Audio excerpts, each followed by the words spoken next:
Olá, queridos irmãos e irmãs, estamos no terceiro domingo de Páscoa. Bem-vindo, bem-vinda. Vamos refletir juntinhos o Santo Evangelho que a liturgia nos propõe para este domingo. E ele é o Evangelho segundo João, capítulo 20, versículos de 1 a 19. E o título, o tema que eu escolhi para a liturgia deste final de semana é o seguinte: seguir Jesus é aprender a amar e servir, sobretudo os mais fracos e pobres. Quando Jesus ressuscitado se manifestou aos seus discípulos, ele os enviou e disse, abre aspas, assim como o Pai me enviou, também eu vos envio. Ide testemunhai o amor de Deus pela humanidade, pleno, total e incondicional, fecha aspas. Mas aparentemente os discípulos não entenderam ou não desejam ir e manifestar esse amor. E de fato voltam às suas ocupações habituais.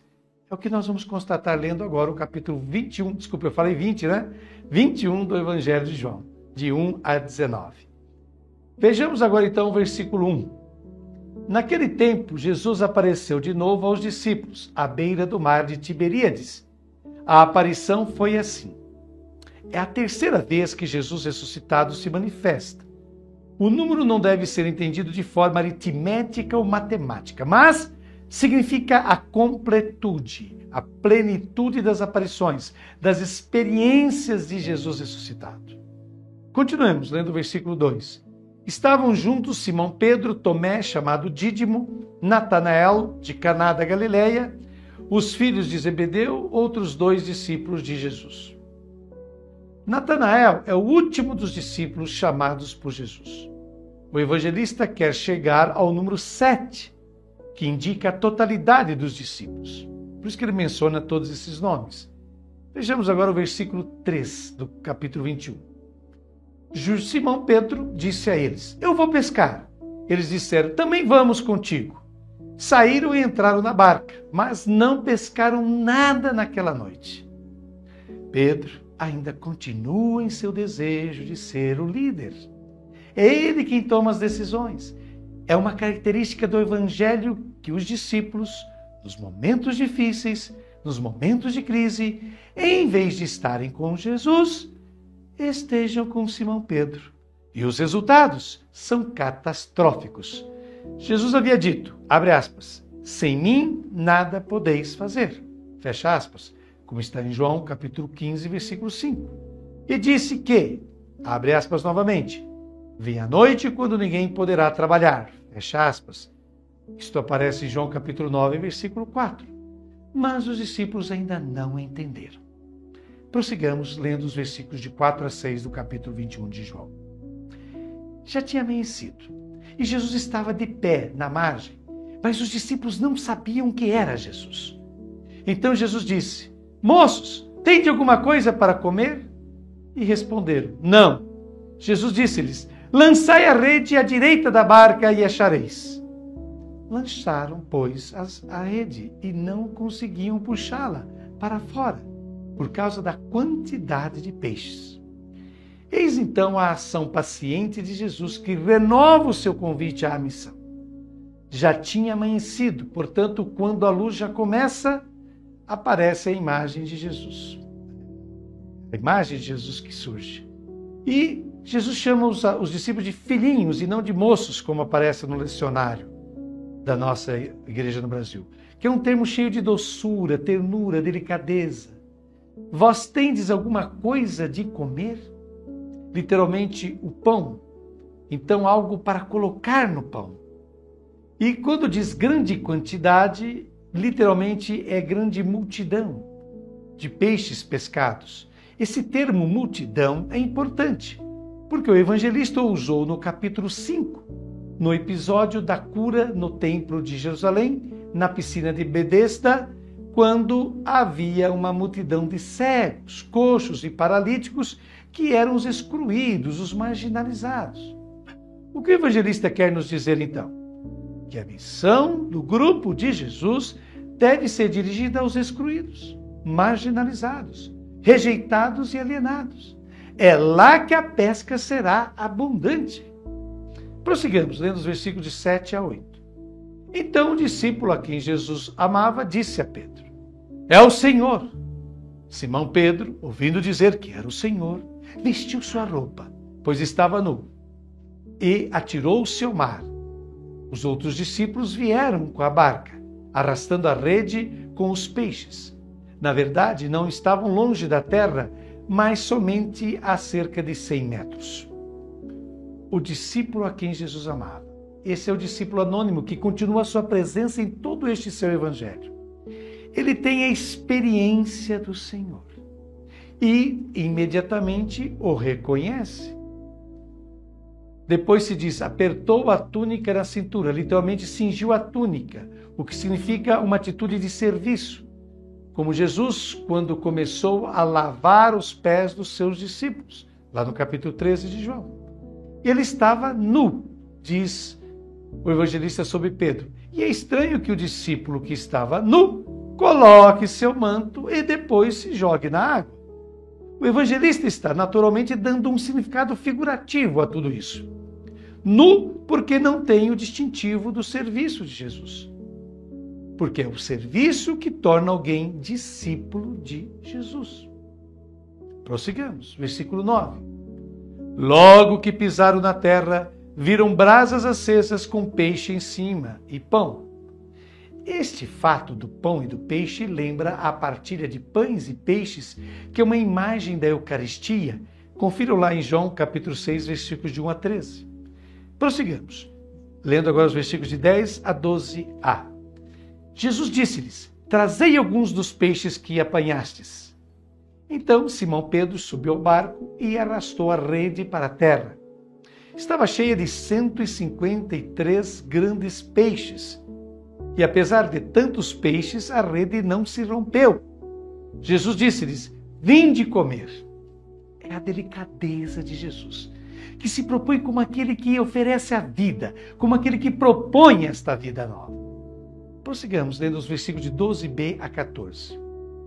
Nenhum dos discípulos atrevia a perguntar quem era ele, pois sabiam que era o Senhor. Jesus aproximou-se, tomou o pão e distribuiu-o por eles, e fez a mesma coisa com o peixe.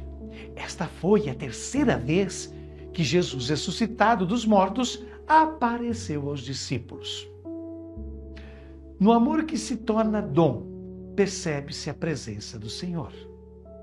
Estes de Jesus são os mesmos gestos que os evangelistas colocam na ceia eucarística.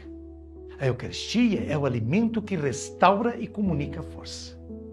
Prossigamos, versículos de 15 a 16a. Depois de comerem, Jesus perguntou a Simão Pedro, Simão, filho de João, tu me amas mais do que estes? Pedro respondeu, sim, Senhor, tu sabes que eu te amo. Jesus disse, apacenta os meus cordeiros. E disse de novo a Pedro, Simão, filho de Jonas, tu me amas? Pedro disse, sim, Senhor, tu sabes que eu te amo. E é neste ponto que o evangelista finalmente resolve o problema de Simão Pedro. Quando Jesus conheceu Simão, neste evangelho de João, ele não o convidou a segui-lo.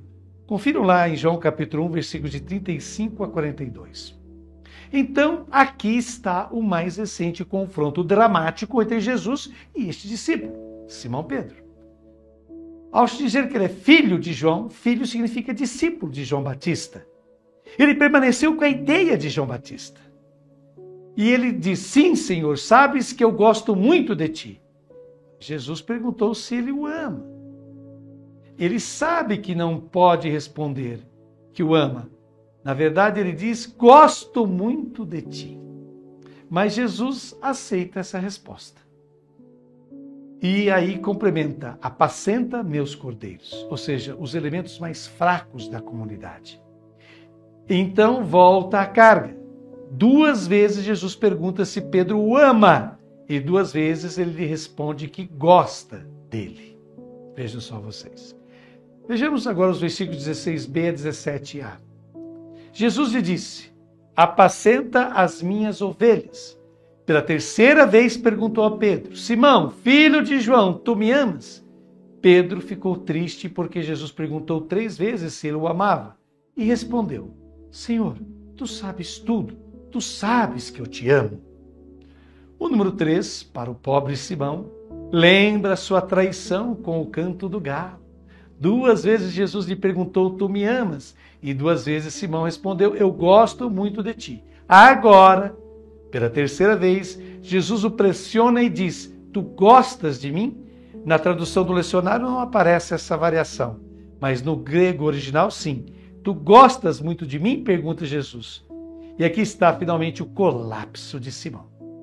Pedro ficou entristecido. Finalmente chegou a hora da tristeza bater. Não foi no momento da traição. Que pela 3ª vez lhe perguntasse, tu gostas muito de mim? Justamente ele, Simão, que pensava que se conhecia melhor que Jesus. Quando Jesus disse, abre aspas, esta noite todos vós escandalizareis por minha causa, fecha aspas. Está em Mateus capítulo 26, versículo 31, ele disse, mesmo que todos se escandalizem por causa de ti, eu jamais me escandalizarei. Está em Mateus 26, 33. Ele achava, repito, que se conhecia melhor do que Jesus a ele. Agora finalmente admite, Senhor, tu sabes tudo. Vejamos agora os versículos 17b a 19, que é o finalzinho do evangelho deste 3º domingo de Páscoa. Jesus disse-lhe, apacenta as minhas ovelhas. Em verdade te digo, quando eras jovem, tu te cingias e ias para onde querias. Quando fores velho, estenderás as mãos e outro te cingirás e te levará para onde não queres ir. Jesus disse isso, significando com que morte Pedro iria glorificar a Deus. E acrescentou, segue-me. Pedro seguiu Jesus pensando que estava seguindo um líder vitorioso, o Messias triunfante.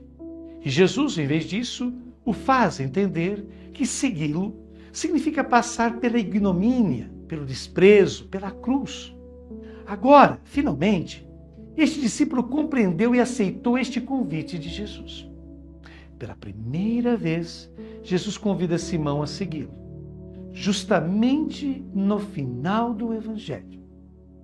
Quando, então, entendeu que seguir Jesus não prevê um caminho de honras, sucessos, poder, mas de amor e serviço e também de humilhações e sofrimentos.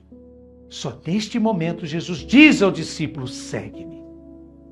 E após essa belíssima reflexão que nos foi proposta por Frei Alberto Maggi, eu faço as minhas considerações pessoais. E começo com um pensamento de Martin Luther King Jr., que foi pastor batista norte-americano, líder e defensor dos direitos civis nos Estados Unidos. Ele tem uma linda frase que combina muito bem com o evangelho de hoje. Diz Martin Luther King, todas as pessoas podem ser grandes, porque todas podem servir. Não é preciso ter um diploma universitário para servir. Não é preciso fazer concordar o sujeito e o verbo para servir. Basta um coração cheio de graça, uma alma gerada pelo amor. Muito bem. Vamos então começar as minhas considerações pessoais. Este evangelho foi escrito verdadeiramente para nós. Sim, pois tal como a comunidade do autor deste 4º evangelho, sentimos um grande fracasso em nossas comunidades, nossas atividades, melhor dizendo, de evangelização. Há uma grande indiferença na sociedade. A maioria das pessoas não quer nada com nada. Não gosta de compromissos, não gosta de reuniões, não gosta de atividades, de encontros e assim por diante. As nossas redes de pesca também saem das águas vazias, sem nenhum peixe, em muitos casos atualmente. As lideranças que temos estão envelhecidas, cansadas, desanimadas e muitos desistem. Está complicado despertar, fazer surgir novas e boas lideranças em nossas comunidades cristãs. A grande pergunta é, sem dúvida, a seguinte: como sustentar e reanimar a nossa fé em Cristo, o nosso seguimento dele? Assim como os discípulos que se encaminhavam para a aldeia de Emaús não viam Jesus com eles, como a gente lê em Marcos capítulo 24, de 15 a 16, esses discípulos, junto ao mar de Tiberíades, também não conseguem ver Jesus. Essa, aliás, é uma das piores consequências de nossa crise religiosa atual. Não conseguimos mais experimentar, ver Jesus em nossas vidas, em nosso cotidiano, em nossas atividades de igreja. Como muito bem nos recorda José Antônio Pagola, que nos diz o seguinte, abre aspas, preocupados em sobreviver, constatando cada vez mais a nossa debilidade, não nos é fácil reconhecer entre nós a presença de Jesus ressuscitado, que nos fala a partir do Evangelho e nos alimenta na celebração da ceia eucarística. Fecha aspas. Aquilo que se passa com São Pedro ilustra muito bem qual é a saída, qual é a solução para essa situação que vivemos. Vejamos, primeiro, temos, sem alguma dúvida, um líder autêntico em nossa igreja, o qual é Pedro. Ele recebe o mandato de ser o pastor, cuidadoso e vigilante do rebanho de Cristo, que é a igreja. Segundo, a figura de Pedro destaca-se em meio dos demais apóstolos, sinal de que a igreja primitiva sempre viu nele um líder para a comunidade dos seguidores de Jesus. Portanto, ouçamos o Papa, sigamos suas recomendações, acolhamos seus conselhos e testemunho. Ele é Pedro entre nós hoje. Mesmo que, infelizmente, tenhamos perdido o nosso Papa Francisco, mas em breve, muito em breve, teremos já outro em seu lugar. Terceiro, o papado não está vinculado ao poder, mas ao amor. Somente após confessar por 3 vezes que amava Jesus, Pedro é confirmado em sua missão de apacentar o rebanho cristão. O encargo de Pedro está vinculado ao seu amor por Cristo. Sem ele, nada faz sentido, nada tem sentido. Finalmente, o último e mais importante, ao final do diálogo com Pedro, Jesus lhe diz pela primeira e última vez, segue-me. O segredo da fé, da esperança e do amor cristãos é o seguimento. E é isso que nos falta hoje e sempre. Sermos aprendizes, alunos atentos de Jesus, ouvindo, meditando, compreendendo e praticando as palavras de Jesus em seu Evangelho. E alimentando-nos do pão e vinho da vida na ceia eucarística. Sem isso, nada seremos, nada conseguiremos. Nossa pesca continuará sendo mal sucedida. E após essa reflexão, querido irmão, querida irmã, façamos agora a nossa oração, concluindo esse nosso momento de reflexão do Santo Evangelho. Obrigado, Pai, por teres me acompanhado além da noite, rumo ao novo amanhecer, onde teu Filho Jesus me encontrou. Obrigado por teres aberto meu coração para acolher a palavra e teres operado o prodígio de uma pesca superabundante em minha vida. Obrigado pelo batismo nas águas da misericórdia e do amor, pelo banquete à beira-mar. Obrigado pelos irmãos e irmãs que sempre se sentam comigo ao redor da mesa do Senhor Jesus, oferecido por nós. E obrigado por não te cansares de abordar nossa vida, expor nosso coração, tu que unicamente podes curá-lo de verdade. Por fim, agradeço o apelo que o Senhor me dirigiu hoje, dizendo, tu, segue-me. Ó amor infinito, quero ir contigo, quero levar-te aos meus irmãos. Amém. Meus queridos irmãos e irmãs, um excelente final de semana, um abençoado domingo a cada um de vocês. Deus vos abençoe. Até a próxima oportunidade, se Deus quiser.